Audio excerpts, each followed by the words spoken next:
എന്നെ കൂടെ നടക്കൂല കേട്ടോ. വനവിലെ വൃദ്ധസാധ്യത ഉണ്ടായിക്കോ. മക്കളിലെ ഏറ്റവും സ്നേഹം അനക്കാന്ന് ഞാൻ വിചാരിച്ചിരുന്നു. സ്വത്തുക്കളൊക്കെ കിട്ടിയപ്പോൾ അനക്കൊന്നും വേണ്ടതായില്ലേ. ഇതിനെ വൃദ്ധസാധനത്തിനും കൊണ്ടാക്കണ്ട. വാപ്പേ പോയിക്കോളട്ടോ.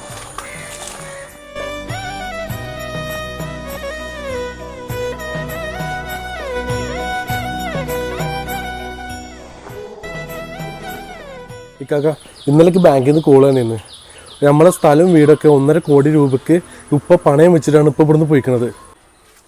എന്ത് അതിന് സ്വത്തുക്കളൊക്കെ നമ്മളെ പേരിലാക്കിയിരിക്കണല്ലോ, പിന്നെ എങ്ങനെ വാപ്പ പണയം വെക്കണ്? നമ്മളെ പേരിലാക്കി തന്ന ആധാരം ഉണ്ടല്ലോ, അതൊക്കെ വ്യാജനാണ്. ആ തന്ത ഏത് ഹുദാമിലാണാവോ?